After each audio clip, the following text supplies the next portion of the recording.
Looking to sound like you know what's going on in the world? Pop culture, social strategy, comedy, and other funny stuff? Well, join the club and settle in for the Jeff Dwoskin Show. It's not the podcast we deserve, but the podcast we all need, with your host, Jeff Dwoskin. All right, Jeremy. Thank you so much for that amazing introduction. You get the show going each and every week, and this week was no exception. Welcome, everybody, to episode 68 of Live from Detroit, the Jeff Dwoskin Show. As always, I am your host, Jeff Dwoskin. Great to be back. Great to have you back. And we've got an amazing show for you today. Who, Jeff? Who? Well, I'll tell you.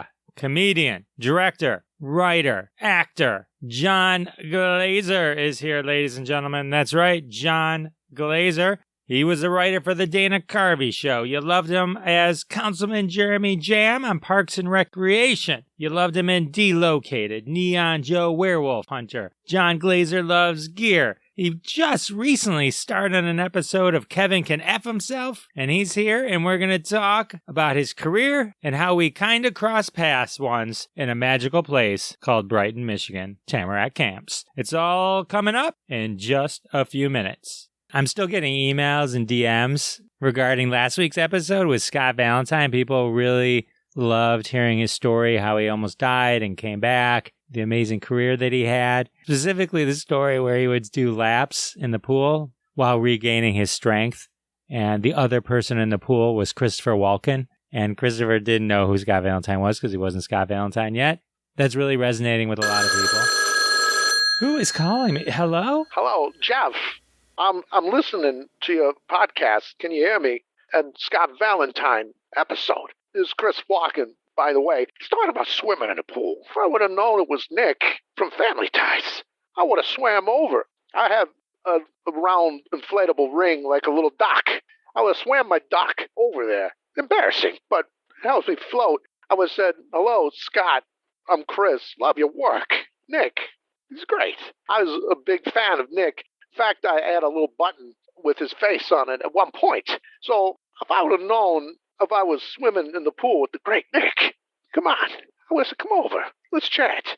Next time you come to the pool, bring Mallory or Meredith Baxter Burney with you. Be wonderful. The more, the merrier. We'll play pool games, whatnot. Anyway, great job. Live from Detroit.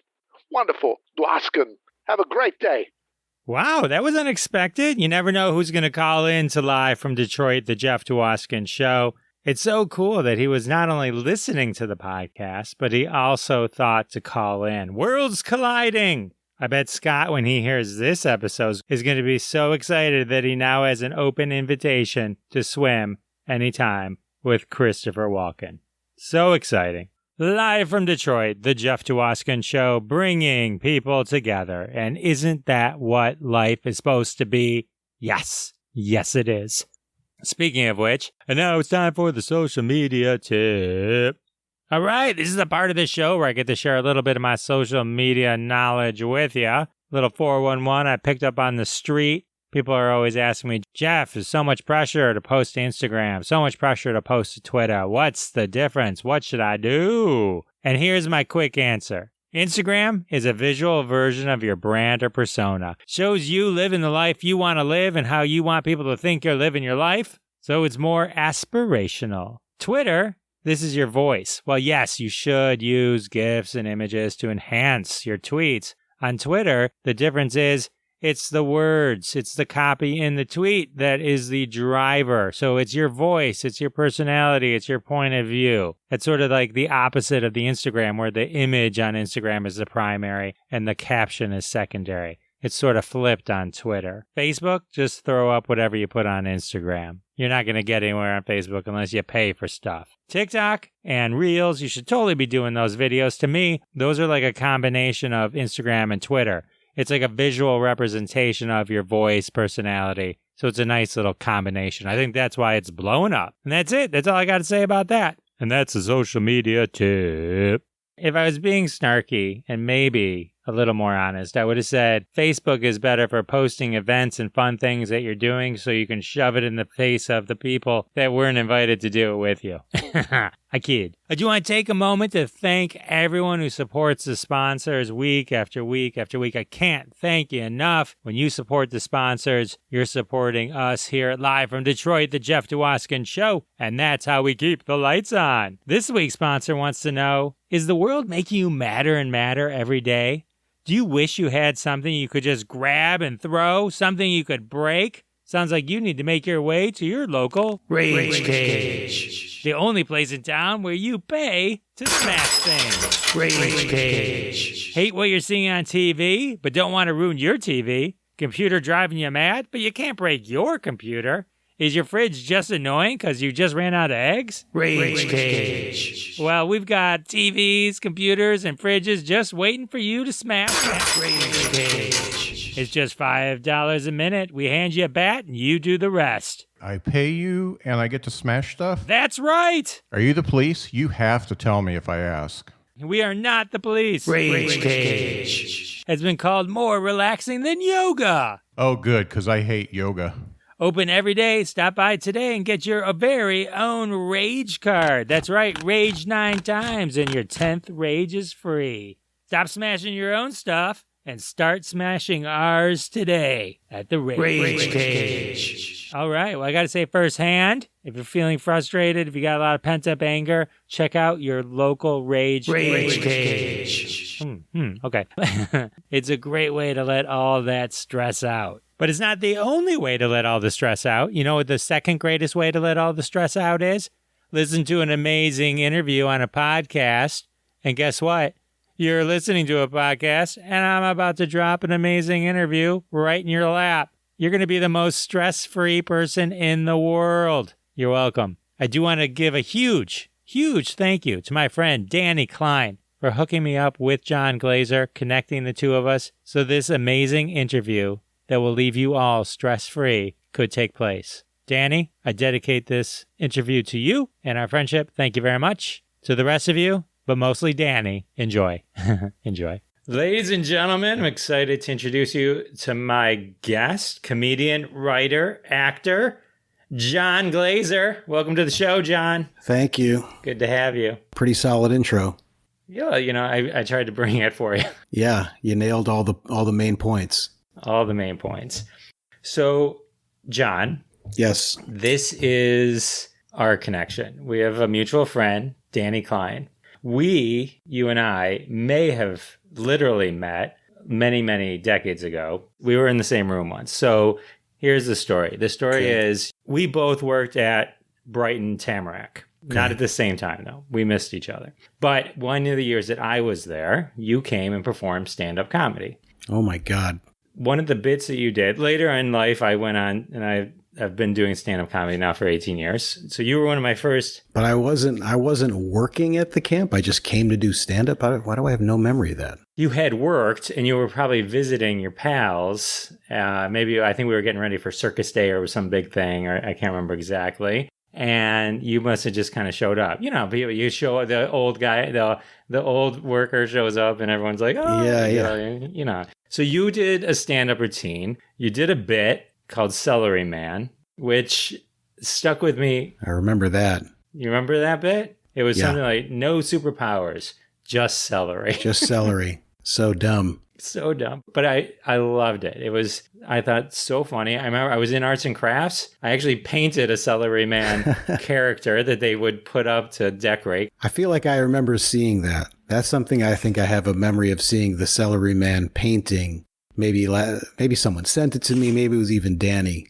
All right. Well, I'm the guy that made it.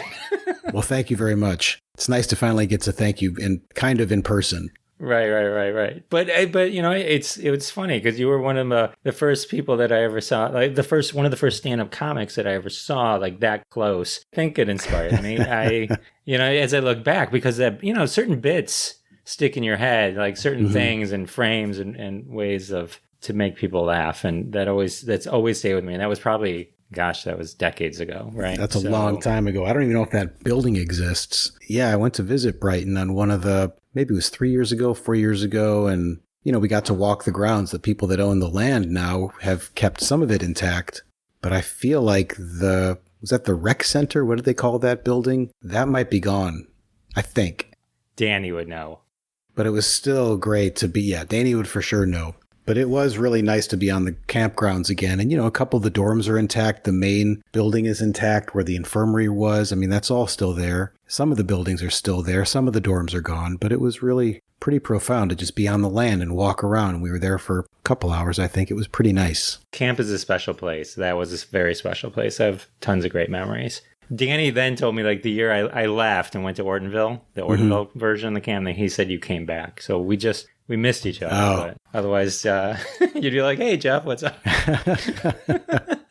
Well, here we are. Here we are. Finally. Yeah. So, Jon, you have this amazing career. Can you tell me, though, how did you get started in stand-up comedy? I mean, you saw it. That was the birth, Jewish summer camp. I'm trying to think of the first time that I did it was probably at University of Michigan. They had a stand-up show, and I must have tried it. I don't know if I did any open mics first or if I just signed up or how I got to do it, but maybe that was the first time. I mean, the first time I did it was probably at camp with an audience, but that's different. It's all friends. I think it was Michigan. I don't know. I mean, now I'm trying to remember if I had done it elsewhere. It must have been U of M. Did you major in theater or anything at U of M, or what kind of led you down this path of becoming a writer and actor? I knew that I wanted to pursue comedy. I wasn't a theater major. I had just a very generic communications degree. I don't know what that degree is now, if it's the same, but it was pretty generic. And I really didn't know what else I would want to do. I knew I wanted to be an actor, but I didn't want to major in theater. But I took a lot of acting classes and, a voice class and a movement class. And I did do that. I just didn't want to major in it. And then there was a show at U of M there's a really generic, terrible name called The Comedy Company. Just terrible. But it was really fun. It was a sketch show, made some really good friends, people I'm friends with to this day. And so doing the acting classes at college and doing a little bit of stand-up here and there. It was at the U Club. It was this room at the Michigan Union, and they called it the U Club on the stand-up nights. And so they had a lot of good stand-up shows there. So between all those things, I really got my fix of being creative, doing acting, and doing comedy. So that's kind of all where it probably just came together, was at U of M. Improv was kind of part of your origin story, yes? Not so much until I got to Chicago. I'd never had any formal training, but I moved to Chicago after college. I knew about Second City in Chicago. I'd actually seen a touring company show when I was a senior in high school. That really had an impact on me. It just looked so fun. I completely knew that was something that I'd want to try. But I'd never done improv, and I ended up calling the theater. I was halfway through my senior year at Michigan, trying to figure out what I was going to do, if I was actually going to pursue acting. And, I didn't really have a big plan. I didn't know if I would go New York, LA, Chicago, but I knew I wanted to try Second City. So I called them just out of the blue to see if they ever had auditions for their stage, for the main stage. And you don't just audition for it. You kind of go through the touring company, and then you hopefully get put on a stage. And so they were having touring company auditions like a month from when I had called. So it was kind of quick. I didn't have a headshot and resume. They told me that's what I needed to bring. And they asked if I had improv experience, and I just lied and said yes. And, I didn't have much of a resume. And I remember just kind of expanding it. Like there was probably three things, stand up, the sketch show at Michigan. And I had also taken a year off with some of those people from the sketch show. We booked our own tour. That's a whole other story. I basically just took those three things and put a lot of bullet points under each one to expand it and make it look like a bigger resume. For the headshot, I'm an old man. This is before digital cameras and iPhones and editing equipment and laptops. You couldn't just take a picture and print it out. I had to go buy a roll of film, put it in this 35 millimeter camera. My roommates at the time, we took all the lamps in our apartment and we gathered them in one corner so it would be sort of brightly lit like a studio. And I actually had to hold one in one of my hands to shine it on my face to make my face bright enough. So we just took a roll of film of me making faces, took it to an overnight development place, got it developed, picked one for the 8x10, and then had the 8x10 and the 8.5x11 resume and just took them to Chicago with me. That's where I got my start with improv. I had a really profound experience where I was auditioning for the touring company. It was at the main stage theater in Chicago. You're on that stage where all these legendary people have performed. The theater's dark. There's a room there's probably like 10 to 20 people watching, but you don't know who they are. You can't see them. Maybe more like 10. It wasn't 20. It was like a few producers, directors, touring company directors. I didn't know what I was doing. I'd never done formal improv. It was very intimidating, very nerve-wracking, but I felt like it went as well as it could. And there was even one moment where, my inexperience really showed where, I hear this voice from the dark going, "Whose is this? There's, they're not stapled together and they're different sizes." And I kind of sheepishly raised my hand. I was like, "That's mine." And then later so I really thought at that point, this isn't going anywhere. And after the audition, I was just basically going to the train station. There was a train from Ann Arbor right to Chicago. And so I was taking the train back to Ann Arbor. I stayed with a friend of mine who lived in Ann Arbor, or in Chicago at the time, guy that I went to college with, Dave Koski. And so I was pretty much just going to the train station from the theater. I left my duffel bag in the lobby. I was untucking my shirt.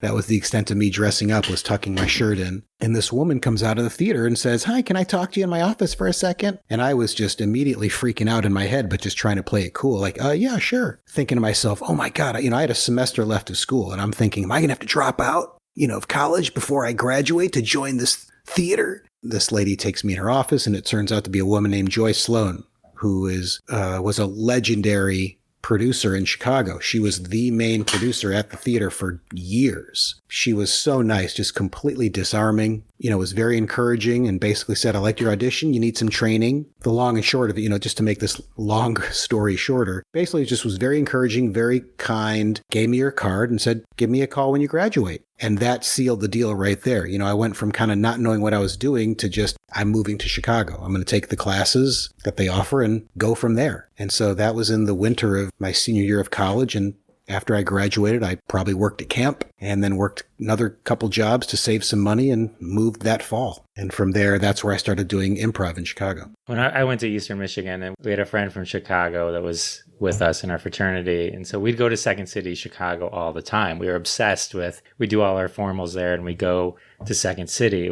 I thought it was the greatest place to be. When I was in the touring company, when I eventually got hired, which took probably a year and a half after I moved there, I had to audition a couple more times before I got hired. When I was in the touring company, one of the benefits is they encourage you to go watch shows and watch improv sets. Amy Sedaris and Stephen Colbert and Stephen Carell were on the main stage at the time, and I could just go to the theater whenever I wanted and just sit in the wings or sit off to the side, not in the wings of the stage, but just the side of the theater. There was a bench and you could just kind of hang out and watch, and I would just go watch them all the time. I mean, those are three pretty gigantic comedy talents, and especially Amy Sedaris was so fun to watch on a almost nightly basis for someone that had just moved there. It was pretty cool. But there was tons of amazing improv going on besides Second City. There was a place called the Improv Olympic, which really was what appealed to me the most. It was more long form improv, and there was a lot of amazing, all the UCB people studied there. And a lot of them did Second City as well, but that was a really cool place that really, I would say, inspired and informed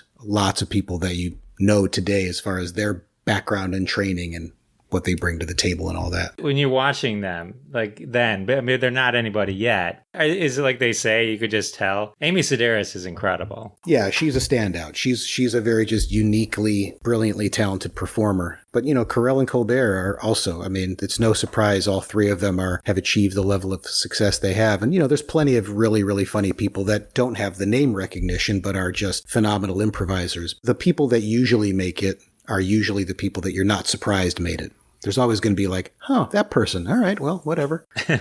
Not for me, but good for them. Yeah, but Colbert and Carell, though. So you also worked with them on the Dana Carvey Show. Yeah. I'm fascinated with the Dana Carvey Show because I've seen the Hulu documentary. How did you make your way to the Dana Carvey Show? I ended up there I had auditioned, but before I auditioned, that audition happened to be in the fall of 95. And the summer of 95, there was a big, huge Saturday Night Live audition, and they were hiring a whole new cast. So they were really making the rounds of Second City, the Groundlings in LA, I'm sure Second City in Toronto, and stand-up clubs and wherever. So I got lucky to get asked to audition for SNL. I didn't get it, but this guy named Robert Smigel, who is a really, comedy world legend, he was a longtime SNL writer, and then he was the first head writer producer at Conan, and then he was the EP at Dana Carvey Show. And he knew a lot of Chicago people, including the guy that directed my Second City show, a guy named Tom Giannis, talented writer-director in his own right. And he got in touch with Tom, and he had access, Robert Smigel did, to all these SNL tapes of people that did not get hired. He got in touch with Tom and said, "Hey, tell Glaser I saw his tape and I liked it, and have him do the same stuff." So that was kind of encouraging going into my audition. And then after that audition, they got in touch with me just to basically say, we really liked it. We're not going to hire you as an actor, but would you be interested in submitting as a writer? And at the time, I really was not even thinking of writing as a career or any kind of option. I never consider myself a writer, and I'm not even sure I still do. I do, but not really. Sometimes I feel like, really? Am I? I guess. But I just never thought of myself as a writer. And really, when you're improvising, you are spontaneously writing, basically. This was just a cool enough sounding job with a really cool group of people that I felt like I had to at least give it a try. So I just wrote some sketches. I didn't have any sitting waiting in like a notepad or anything. And I just spent a week or so writing up a few sketches and submitted them. And they liked them enough that they flew me out to New York for an interview. I got hired. But it was not until, this was again, like probably November of 95, and I didn't get hired until January 96. At the time, I thought, no, it's been almost a couple months. I guess I'm not getting the job, which wasn't a big deal because I was about to start rehearsing a new Second City show with a guy named Mick Napier, who founded the Annoyance Theater in Chicago, and he's a really legendary director there, and I was really excited to work with him. And so really it was kind of a win-win, I guess. And then a week into rehearsals, I got the call that I got the job, and I had to be out there in a week. So it was pretty crazy. I had to pack all my stuff, get rid of shit, and then just flew out, stayed at a hotel for a couple weeks till I found a place, and that's how I got the job. I mean, this was like, a who's who, right? I mean, it was Dana Carvey, hot off Saturday Night Live. You had Steve Carell, Steve Colbert, Robert Smigel that you mentioned, Heather Morgan, and then head writer Louis C.K., right? Mm-hmm. And then you. What do you think happened? Hulu put together Too Funny to Fail. I mean, like when you look back now at like this group that you had together, what do you think just didn't click? It was just people just didn't like to see Dana Carvey the way, he was portraying himself, like just slightly different than Saturday Night Live, or? I think there's a handful of things. There was also a guy named Bill Cott was the other cast member who was also a Chicago Second City guy, very funny. I don't know, it was, in theory, I think everyone, probably the network, thought this is a dream time slot. It was after Home Improvement, which was a huge show at the time. And then there was a new Muppet show that was coming out. And they thought this is a perfect time slot, 8:30 p.m. prime time. And really, the group of people and writers that were assembled, like the comedy sensibility is not prime time at all. It was, hindsight, a terrible idea, to try to do this show between these other two shows that are just very family friendly. And I remember they did this big 2-page ad for ABC that was like Dana Carvey and Kermit the Frog, like arm in arm, like big smiles to camera. And I remember we were looking at it going, we're doomed, because it just felt like this is not the show. The show is not this fun, cutesy family half hour of comedy. And the cold open of the first episode, no one has seen the show yet. No one even knows what it's going to be. And the very first thing was Dana as Bill Clinton talking about how he's going to be a nurturing president. He's taking literal steps where he's taking like hormones and estrogen, and he opens up his jacket to reveal this really hilarious prosthetic that has 6 nipples, and he's breastfeeding kittens, and this gross milk is just dripping from. I mean, it was funny as hell, but it was not what people were expecting. You've got a home improvement audience that's probably settling in with their families to watch this show, and here's this gross prosthetic that no one was, or most people were not ready for and didn't want. We got some hilarious hate mail. I remember one in particular. I mean, we got lucky to get to read it because it was mostly hilarious. It was like, one dude is like, I'm a diehard Republican and I would never vote for Bill Clinton, but you do not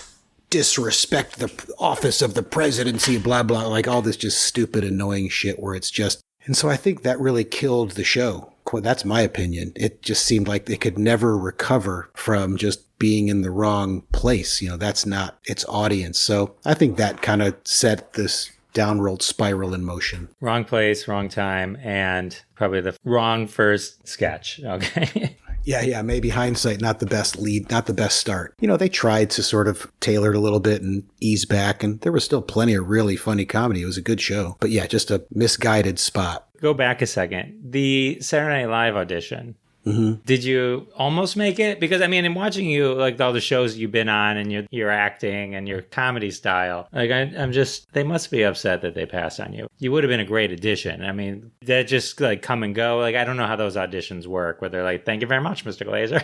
But yeah, Lauren Michaels wrote me a letter saying, I regret not casting you.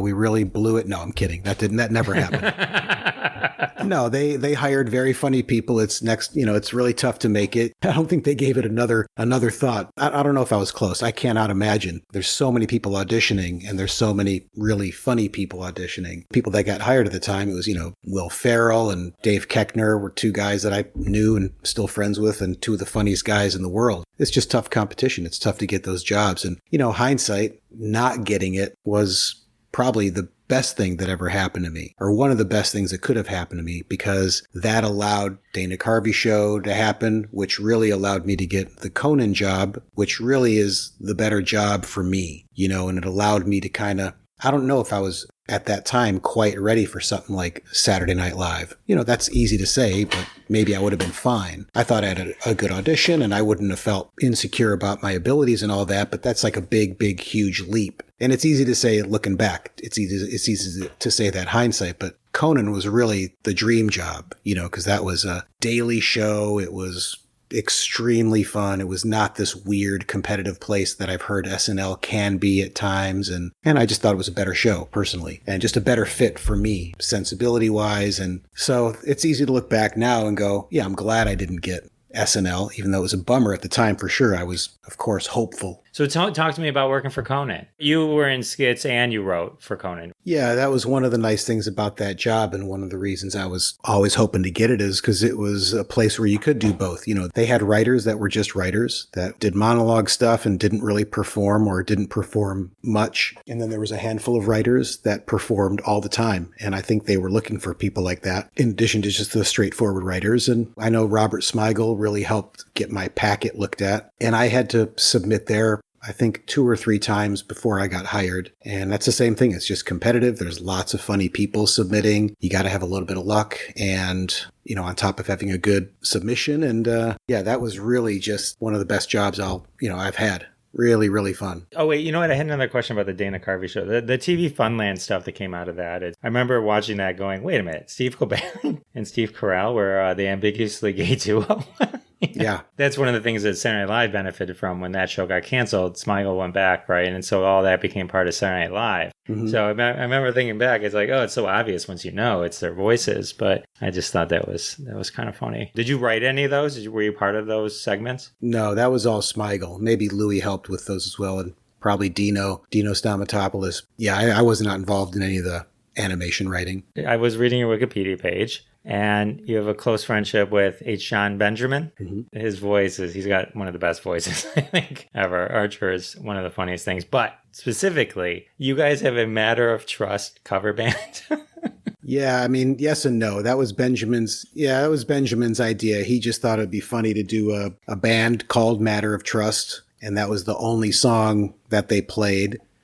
And he was singing, I played bass. I'm terrible. I really cannot play the bass at all, but I would plink around on it and could teach myself to play stuff barely. A guy named James McNew, who's the bass player for the band Yo La Tengo and a phenomenally talented musician in his own right. He's played bass on one of the Run the Jewels albums. And then Todd Barry, who's actually a drummer or plays drums, he was the drummer. So we did that at a couple of comedy shows, and the joke was that we would go out and play that song, and that was the act. Like, they were called Matter of Trust. They only played that song, and the show consisted of 2 songs, Matter of Trust and then Matter of Trust again as an encore. And we did it at a couple comedy shows, which was really fun. And then the best thing we did was the band, the New Pornographers, who were, at the time were getting pretty big, and they were playing a show with Belle and Sebastian at the Nokia Theater in Times Square. And they were real comedy fans, and they asked us to be an opening band for them. Or maybe it was after New Pornographers played and then we played. And so here's this audience that's ready for Belle and Sebastian, and then we come on and we played Matter of Trust and then came out as for an encore. And I think half the audience probably got it and half just did not know what was going on. It was really really hilarious. But yeah, that was that bit. Well, I gotta say, when I read that, I was like, this would be the greatest. That was like my favorite song. I love that song. So I'm like, I could sit there and listen to a band play, because that was me driving around when I first got my car, was just replaying the song over and over again. That's really funny. That really resonated with me, John. So I would, next time you guys, when you get the band back together, you let me know and I'll. Yeah, you can enjoy it twice. Well, I will be in the front row enjoying it both times. Both times. I will say, embarrassingly, on my things to do list is watch Parks and Recreation. I have to admit, I started watching it when it originally came out, and it didn't grab me. And then I just never got back to it, even though I know it became like this classic show and all that kind of stuff. My daughter, though, is obsessed with it. And I texted her and I said, hey, you know who I'm talking to? And she's like, who? And Amy Poehler. Yeah. Nick Offerman. She named every cast member except me. Oh, him? Oh. No, I said, Councilman Jeremy Jamm. She was like, no way. Holy shit. She got in trouble, right? You punished her for swearing. And you sent her to her room. She's old enough. She can swear. I let her. And then she said, you don't tell me what to do, Dad. You can tell her I said hi. I will. If you want to say she got jammed, her name's Sophie. I'll send it to her. Sophie, you got jammed. Go to your room now for swearing. She will love that. Thank you. What was it like working with that cast and Amy Poehler and all them and Nick and because that must have been hilarious. It was really fun. That was just one of these lucky jobs that I didn't have to audition, which was always nice. And, I didn't know it was even in the works. I just got a call about it.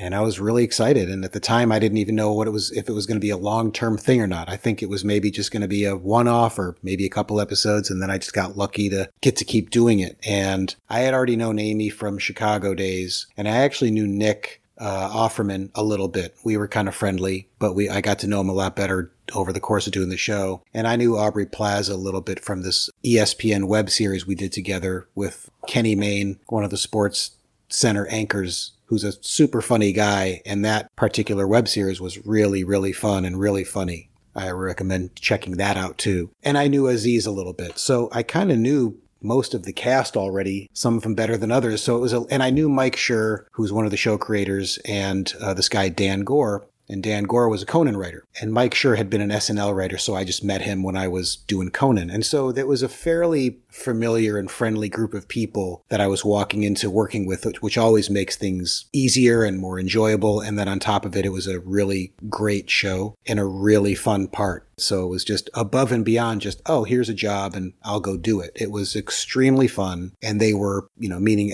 even the whole show, like the producers, they were very nice to me and treated me well and, would fly. I live in New York. The show was in LA. So I'd fly out every now and, a few times a year to do it. And it was a great time. It's as much fun as you'd think it would be with that kind of group of people. I loved your hair and I watched some clips.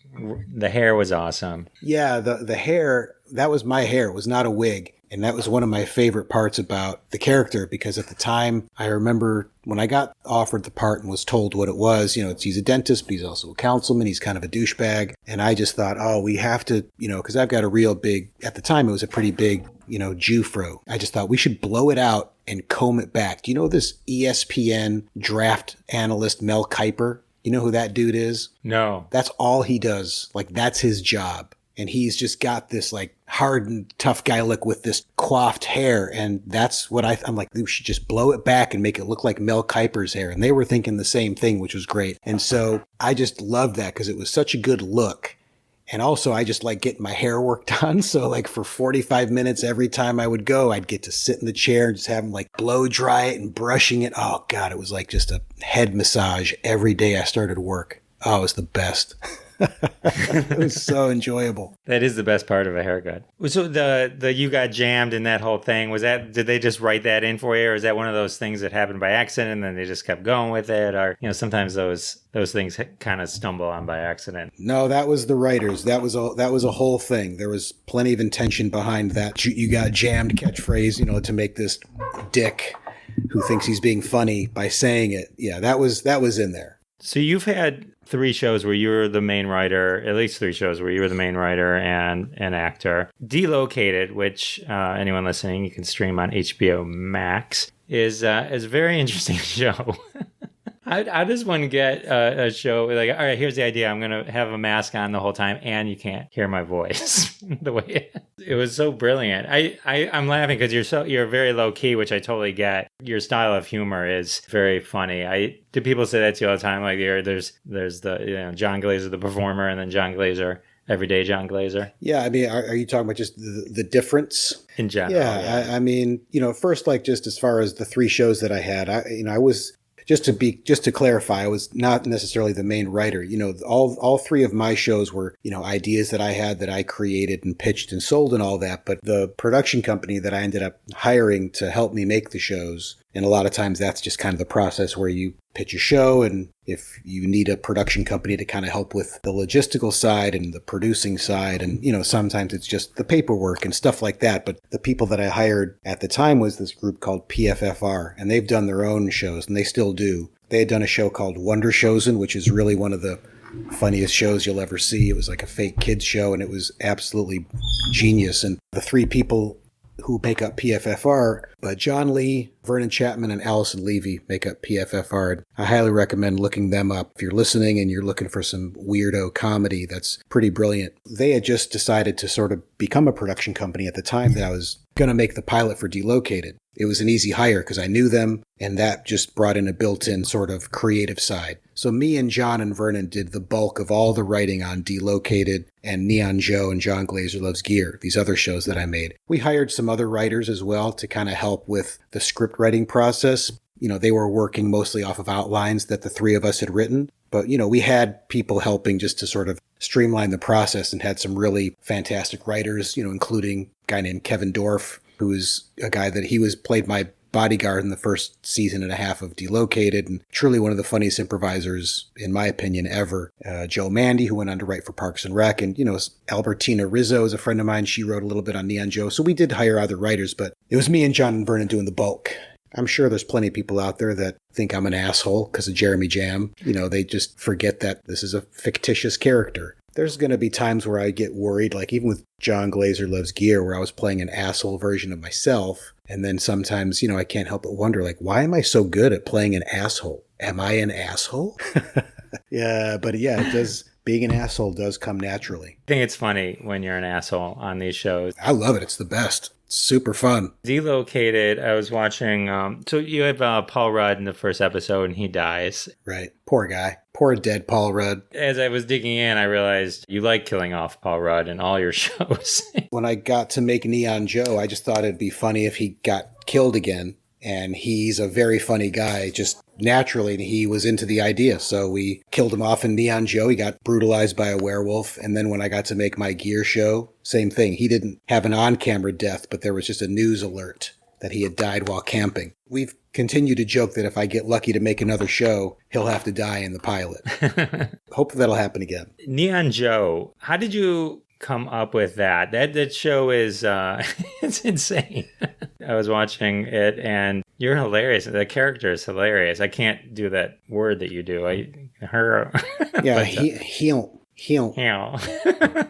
The heel was something that me and Vernon Chapman would do, just hanging out while writing. Just, oh, go to heel. It's just like this what's called an unintelligible grunt is what we called it. And it's just a stupid noise. But Neon Joe, the show, I mean, it really came from, I was doing Jimmy Fallon's show to promote the series finale of Delocated. And I just wanted to do something dumb on the segment. You know, talk shows can get a little boring for me. So I just like, anytime I've gone on to do them, I try to just do some kind of comedy bit just to make it more fun for myself. The Delocated finale appearance, I just thought it'd be funny to talk about being sad that Delocated was ending, but it being excited about my new show. And I just took two articles of clothing that I had at home that I used for live bits on stage, and I just arbitrarily paired them together. I had a neon yellow hoodie from American Apparel and this neon yellow knit hat, and then these Coors Light sweatpants. There was really nothing funny about it. It was all just fake, where I just said, yeah, it's called Neon Joe Werewolf Hunter, and I'm dressed as the character now. You know, and the Coors Light bit is just, you know, they call that beer the Silver Bullet. It's not an original joke by any means, and it was certainly not supposed to be funny, but that was where that came from. And again, it was just 100% fake. That was not a real thing I was working on. I was just making it up. But at the time, I remember thinking, you know, I'm sure Adult Swim, who I made Delocated for, is going to watch this, and they're probably going to think this is just a funny segment. And I could even see them saying, I know you're joking, but that sounds like a show we'd make. And that's basically what happened. The head of the network just called me and he's like, I don't know what that is, but it's something we'd make. Why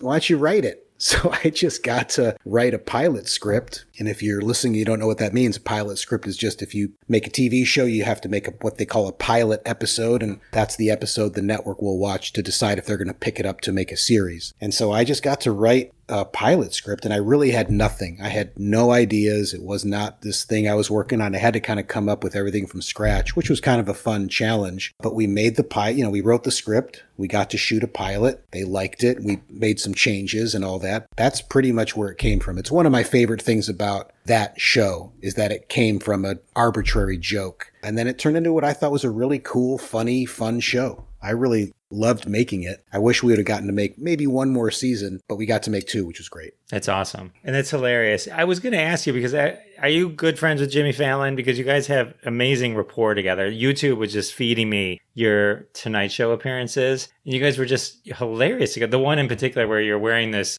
hoodie that you get him to sit next to you and you both zip it up. Yeah, that pink hoodie. And at one point you sing opera. Did we sing opera in that thing?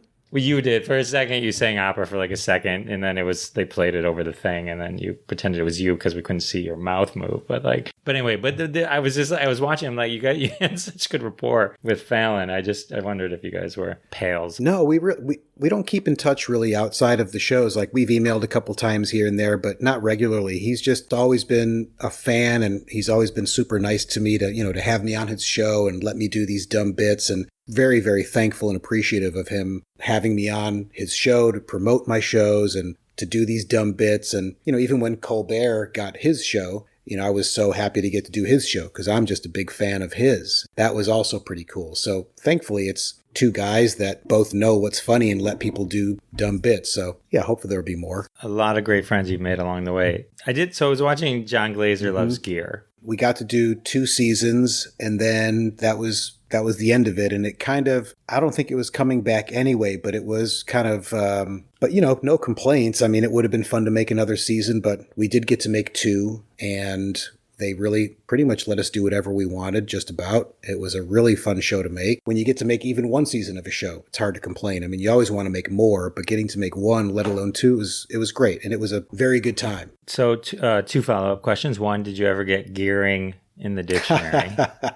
No, that would have been pretty fun to do for real. We would have had to put a real effort to get people to start using it, but no. Although the word, I think, is in there. It just means something else, but we never got our definition in. The other thing that when I was watching, the scene where you walk in and your wife's giving you all these gifts and you open them up as if you've seen them for the first time and you're just thanking her. And then she reveals that you had bought all of this stuff and she just rewrapped it and gave it to you and then, kicked you out of the house. I laughed so hard at that because I feel like that's what I buy so much stuff that seems so logical and important at the time and then never use it. And she yells at me so much about it. So much of your comedy and the scenes that you write just resonate. I just find it so funny. Anyway, thank you for that. You're very welcome. So what's next for Jon Glaser? I don't know, figuring it out. Hopefully, it's been a weird year, certainly with things getting shut down because of COVID. Just been working on several ideas and pitching them and hoping either I get to make one of these shows or that some other jobs will come up, once things...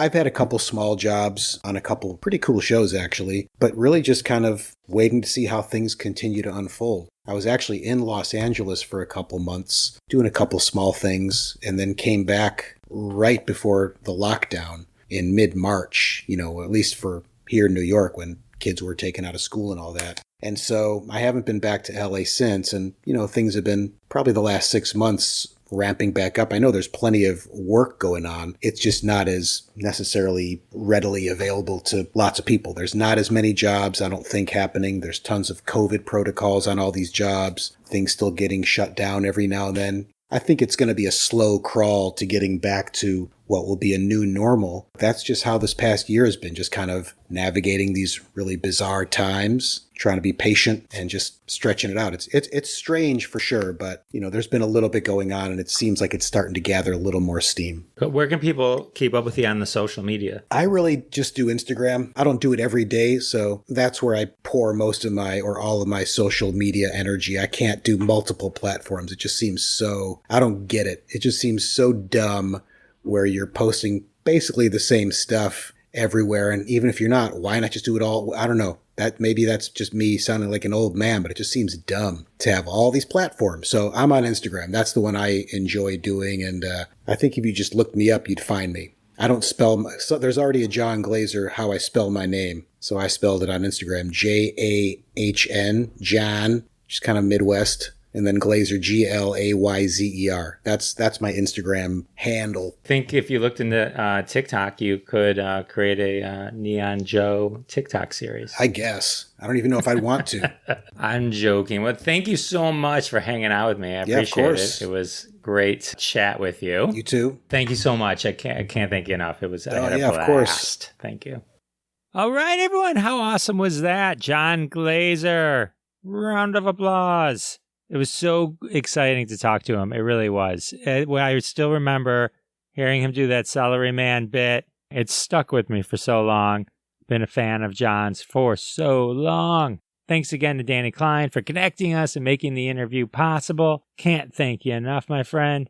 I also want to thank my friend Darren Breggy, voice impersonator, for stopping by the show once again and lending his talents. He's a school and association presenter, illustrator, improv comedian. Check Darren out at KarenandDarren.com. Also want to thank my buddy Scott Curtis for lending me his voice this week. Everyone check out Scott Curtis and his amazing podcast, Behind the Bits. Well, with the interview come and gone, that can only mean one thing. I know. It's a sad time for us all. We're nearing the end of another episode of Live from Detroit, the Jeff Dwoskin Show.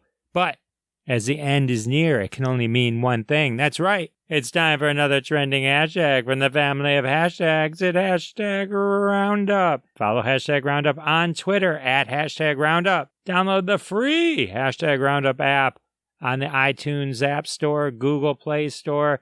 Totally free. Tweet along with us, and one day one of your tweets may show up on a future episode of Live from Detroit, the Jeff Dwoskin Show. Fame and fortune await you. This week's hashtag, we took inspiration from all the summer camp talk going on in this episode. Hashing with Hosers, a weekly game on hashtag Roundup, played hashtag Take a Song to Summer Camp. That's right, the ultimate song summer camp mashup. Hashtag, where you take a song and you mash it up with something summer camp related, and hilarity ensues. Go ahead and tweet your own hashtag Take a Song to Summer Camp tweet. I'll take a look for it. In the meantime, here are some amazing examples for inspiration. St. Elmo's campfire. Walk like a camp counselor. We didn't start the campfire. This is a great start to hashtag Take a Song to Summer Camp. Blue suede canoes. S'more than words. You spin me campground, baby, campground. Anything by Poison Ivy.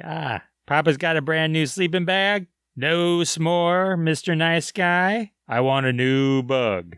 One that don't sting.